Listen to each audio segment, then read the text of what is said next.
আজকে আমরা একটা ইম্পর্টেন্ট টপিকস আলোচনা করছি। ইম্পর্টেন্ট টপিকস এই অর্থে, কারণ এখান থেকে কোনো না কোনো এক্সামে একটা করে কোশ্চেন আসবেই। সুতরাং এই টপিকসটা তোমাদের ভালো করে জেনে যেতে হবে। টপিকসটা কি দেখো, যে অ্যামমিটার ও ভোল্টমিটার হিসেবে গ্যালভানোমিটারের ব্যবহার। ঠিক আছে, অ্যামমিটার এবং ভোল্টমিটার হিসেবে গ্যালভানোমিটারের ব্যবহার। এই জিনিস অ্যামমিটার হচ্ছে গিয়ে একটা ইলেকট্রনিক ডিভাইস বা যন্ত্র, যেটার সাহায্যে আমরা তড়িতের মাত্রা বা তড়িৎ প্রবাহ মাত্রা আমরা পরিমাপ করতে পারি। আর একটা হলো ভোল্টমিটার। ভোল্টমিটার কি? ভোল্টমিটার হলো যে এটাও একটা ডিভাইস, ঠিক আছে, যন্ত্র, যেটির সাহায্যে বর্তনীর দুটি বিন্দুর মধ্যে বিভব প্রভেদ নির্ণয় করা যাবে। ঠিক আছে, তো এই যে ভোল্টমিটারকে কিভাবে ইউজ করতে হয় তোমরা জানো। ভোল্টমিটারকে ইউজ করতে হয় যে যে দুটো বিন্দুর মধ্যে ইউজ করতে হবে তার সঙ্গে প্যারালালে, মানে হচ্ছে সমান্তরালে ভোল্টমিটারকে যোগ করতে হবে। আর অ্যামমিটারকে কিভাবে যোগ করতে হবে? শ্রেণী সমবায়ে যোগ করতে হবে। তো একটা সার্কিট ড্র করি, যেখানে তোমরা বুঝতে পারবে কোথায় অ্যামমিটার লাগাতে হবে, কোথায় ভোল্টমিটার লাগাতে হবে। তাহলে মনে করো এটা একটা তড়িৎ বর্তনী। ঠিক আছে, এটা একটা তড়িৎ বর্তনী।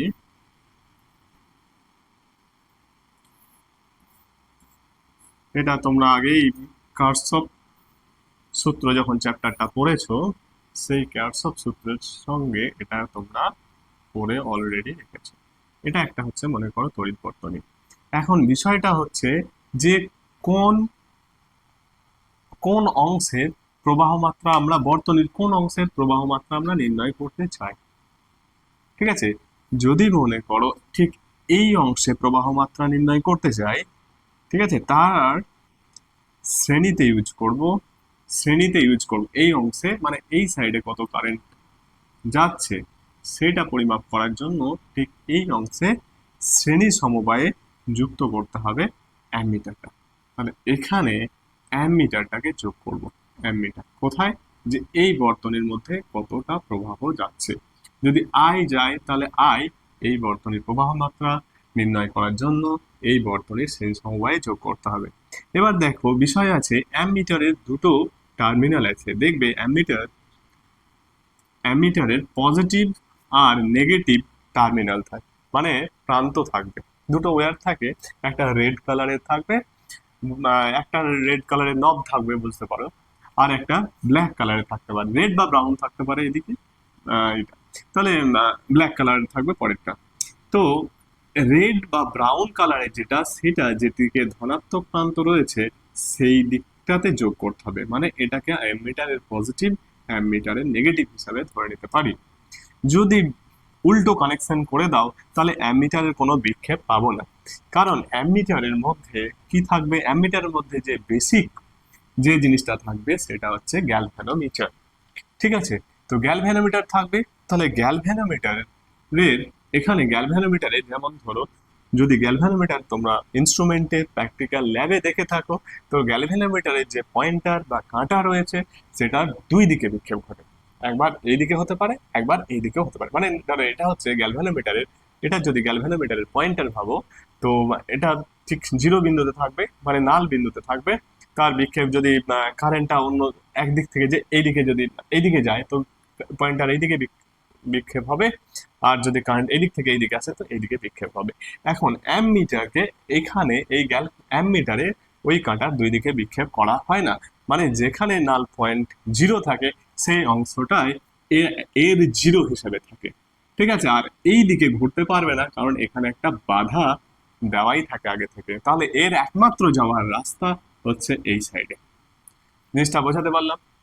তাহলে তুমি যখন, যদি তোমার উল্টো কানেকশন হয়, এইদিকে পয়েন্টার এইদিকে ঘুরতে পারবে না, তাহলে এই দিকের বিক্ষেপ পাবে না। তাহলে তার জন্য এখানে পজিটিভ আর নেগেটিভের এটা মাথায় রাখতেই হবে যে কোথায় যোগ করবে। তো অ্যামমিটারকে ঠিক এইভাবে কানেক্ট করতে হয়। ভোল্ট মিটারকে কোন বিন্দুর মধ্যে তুমি কোন দুটো পয়েন্টের মধ্যে ভোল্টেজ বা বিভব প্রভেদ মাপতে চাইছো সেই দুটো পয়েন্টেই ভোল্টমিটারকে আলাদাভাবে তার সমান্তরালে যোগ করতে হবে। মনে করো এই দুটো বিন্দুর মধ্যে আমি ভোল্টেজ মেজার করতে চাইছি, এই পয়েন্ট আর এই পয়েন্টের মধ্যে, তাহলে এইটা রেজিস্ট্যান্স রয়েছে, তার অ্যাক্রসে মানে সমান্তরালে ভোল্টমিটারটা ইউজ করব। তাহলে এই দুটো বিন্দুর মধ্যে আমি বিভব প্রভেদ পাবো। জিনিসটা বোঝাতে পারলাম? এবার তুমি যদি চাও যে স্যার আমি এখানে এই দুটোর মধ্যে 2 ভোল্টমিটার ব্যবহার করব না, আমি এই দুটো পয়েন্টের মধ্যে নেবো না, আমি এখান থেকে এখানকার মধ্যে নেবো, ঠিক আছে, তুমি নিতেই পারো। তাহলে তুমি এখানেও জয়েন করতে পারো, এখানেও এভাবে জয়েন করতে পারো, এটা ভোল্টমিটার। তাহলে এর অ্যাক্রসের যা ভোল্টেজ সেটাও দেখাবে, এর অ্যাক্রসে এই দুই প্রান্তের মধ্যে যা ভোল্টেজ এই একই ভোল্টেজ থাকবে। জিনিসটা বোঝা গেল? তাহলে ভোল্টমিটারকে ইউজ করার জন্য আমরা সমান্তরাল সমবায় যোগ করব, আর এতে অ্যামমিটারকে ব্যবহার করার জন্য আমরা কিসে ইউজ করব?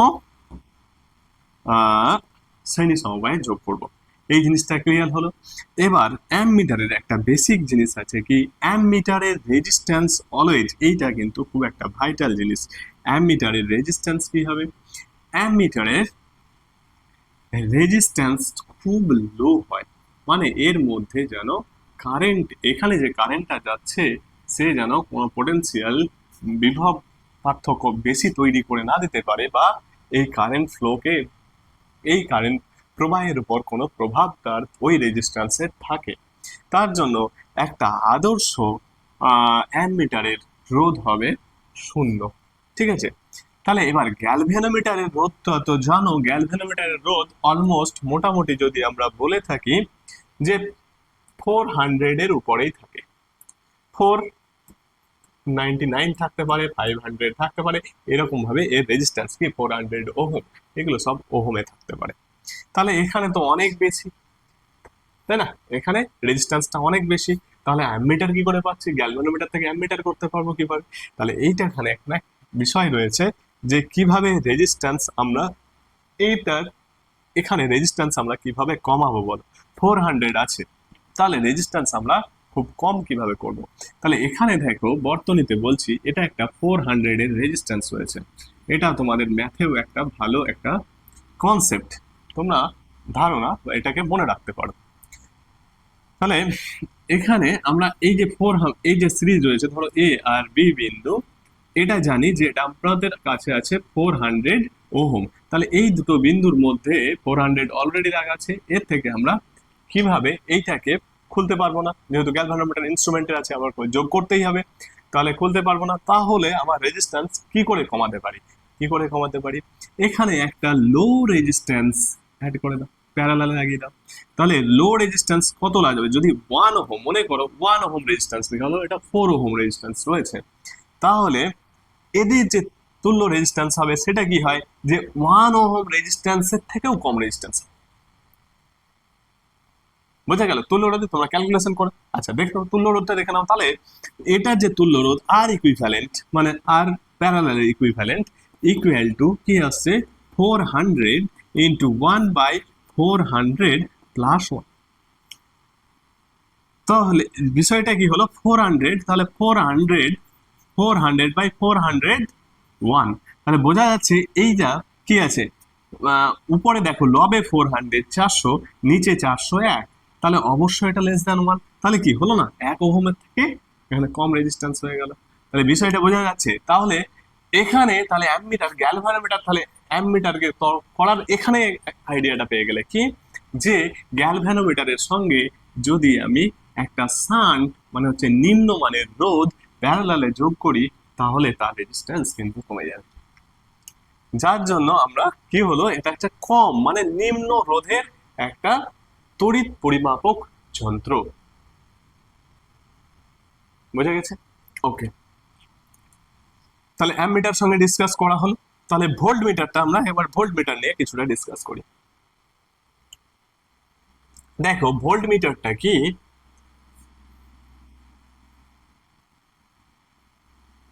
ভোল্ট মিটারটা কি, ভোল্ট মিটারে এখানে একটা বিষয় আছে ভোল্ট মিটার, তাহলে অ্যামমিটারের মধ্যে কি হলো, তাহলে খুব কম রেজিস্ট্যান্স, এ কি করবে, মূল প্রবাহের ওপর কোনো প্রভাব ফেলছে না। এখন এটার যদি আমি রেজিস্ট্যান্স, এর দুই প্রান্তে আমি বিভব প্রভেদ নির্ণয় করছি, ঠিক আছে। তো এর রেজিস্ট্যান্স আমি ধরে নিচ্ছি আর এই দুটো, এই গ্যালভানোমিটার উইথাউট গ্যালভানোমিটার, গ্যালভানোমিটারকে বাদ দিয়ে গ্যালভানোমিটারকে বাদ দিয়ে গ্যালভানোমিটারকে ভোল্টমিটারকে বাদ দিয়ে যে রেজিস্ট্যান্সটা রয়েছে, যে পার্টটা রয়েছে, এটাকে আমরা স্কিপ করে দিতে পারি। ঠিক আছে, এটাকে আমরা স্কিপ করে দিলাম। ঠিক আছে, এবার দেখো এই দুটোর মধ্যে এটা আর রয়েছে, তার মানে এই দুটোর মধ্যে আমাদের বিভব প্রভেদ নির্ণয় করতে হবে। তাহলে বিভব প্রভেদ নির্ণয় করার জন্য কি আমাদের ভোল্টমিটার লাগিয়েছিলাম, তাহলে ভোল্টমিটারকে কিভাবে লাগালাম, প্যারালালে লাগালাম, তাই না?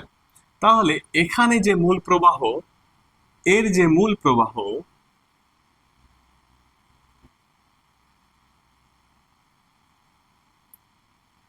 ঠিক আছে, তো এটার যে মূল প্রবাহ, এদিকে মনে করো প্রবাহ যাচ্ছে স্মল I1 বা ক্যাপিটাল I1 কারেন্ট আসছে উপর থেকে নিচের দিকে, ধরে নিচ্ছি কারেন্ট I1 আসছে। তাহলে কারেন্ট I1 আসলে এর মধ্যে বিভব প্রভেদ I1 ইন্টু আর, তাহলে এটা তো আমরা এখান থেকে বের করতে পারছি, কিন্তু আমরা মেজার করব, তাই না, মেজার করব। তাহলে এখানে মূল প্রবাহটা যেন এর মধ্যে দিয়ে, গ্যালভানোমিটারের মধ্যে দিয়ে যেন বেশি না চলে যায়। ঠিক আছে, ভোল্ট মিটারের মধ্যে দিয়ে যেন বেশি না চলে যায়। আমরা পরিবর্তন মাপবো কিভাবে গ্যালভানোমিটার থেকে ভোল্ট মিটার এটা আসছি, বাট যেন কারেন্ট এর মধ্যে দিয়ে বেশি না চলে যায়। তাহলে ডেফিনেটলি যদি ম্যাক্সিমাম কারেন্ট এই দিকেই আসতে হয়, তাহলে নিশ্চয় ভোল্ট মিটারের কি এই ব্রাঞ্চে আসছে, তাহলে এটা কি প্যারালালে যোগ করতে হবে, তাই না? এই দুটোর মধ্যে বিভব প্রভেদ নির্ণয় করবো, তার মানে কি এই দুটো বিন্দুর মধ্যে এই দুটো প্রান্তকে, টার্মিনালকে যোগ করতে হবে। কি হলো, তাহলে আর এর প্যারালালে যোগ আছে, আর এর সমান্তরাল সমবায়ে যোগ আছে। তাহলে এখানে যেন I1 কারেন্টটা খুব বেশি থাকে, মানে এখানে যেটা হওয়া উচিত সেটাই আছে। গ্যালভানোমিটারের মধ্যে দিয়ে কম কারেন্ট যায়, খুবই কম, তুলনায় অনেক কম। তাহলে এখানে যদি কম কারেন্ট পাঠাতে হয়, তাহলে এখানে কি করতে হবে, এখানে একটা উচ্চ রোধ, হাই রেজিস্ট্যান্সের উচ্চ রোধের উচ্চ রোধের ভোল্টমিটারকে নিয়ে আসতে হবে। তাহলে উচ্চ রোধের এই ভোল্টমিটারকে এনে,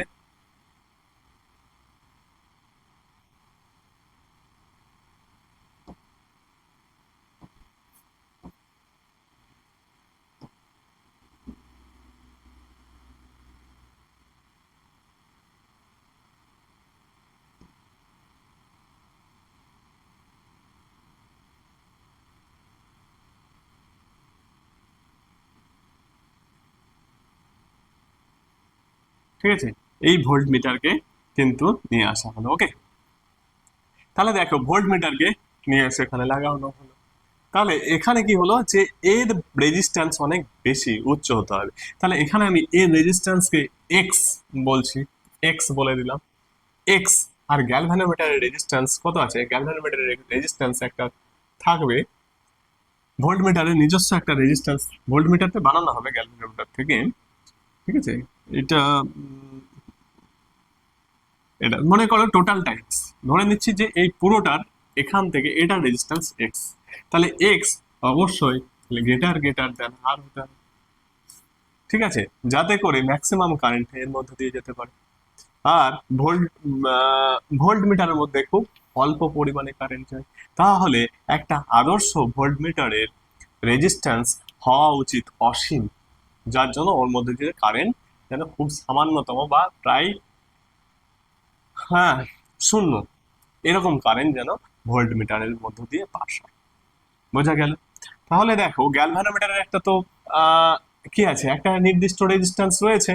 ঠিক আছে, তাহলে এক্স এর ভ্যালুতে, এখানে এক্স এর ভ্যালুতে একটা গ্যালভানোমিটারের রেজিস্ট্যান্স জি ঢুকে রয়েছে, আর একটা প্লাস আরো একটা ওয়াই মনে করো রেজিস্ট্যান্সকে যোগ করতে হবে। তাহলে এই রেজিস্ট্যান্সটা তো ফিক্সড আছে, তাহলে এই ওয়াই কে কেমন করে চুজ করব, সেইটা ডিপেন্ড করবে যে ভোল্ট আমি কত থেকে কত রেঞ্জের মধ্যে ভোল্টেজ মেজার করব।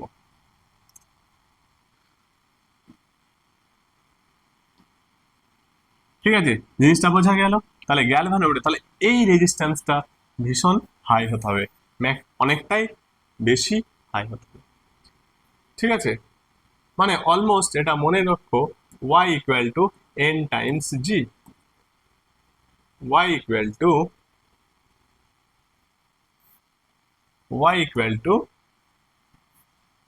ng n টাইমস, যে কতটা রেঞ্জের আমি, কত পাল্লার আমি এটা মেজার করতে পারবো, কত পাল্লা আমি ভোল্ট, কত রেঞ্জের, মানে 0 থেকে কত ভোল্টের মধ্যে, 0 থেকে 10 ভোল্টের জন্য মেজার করব, 0 থেকে 50 ভোল্টের মধ্যে মেজার করব কিনা, ঠিক আছে, 0 থেকে 1 ভোল্টের জন্য মেজার করব কিনা, তার উপরে ডিপেন্ড করছে এই এন এর ভ্যালুটা কি হবে, সেইটা এবার আমরা ডিসকাস করব। চলো, এটা আজকে মোটামুটি একটা শর্ট ভিডিওর মতো থাকো। এই ভোল্ট মিটার আর অ্যামমিটার হিসাবে কিছু বোঝা গেল, আইডিয়াটা পাওয়া গেল কিনা। ঠিক আছে, এবার আমরা নেক্সট ভিডিওতে আসবো যে অ্যামমিটার থেকে কি, গ্যালভানোমিটার থেকে কিভাবে অ্যামমিটার করা যায়, গ্যালভানোমিটার থেকে কিভাবে ভোল্টমিটার করা যায়।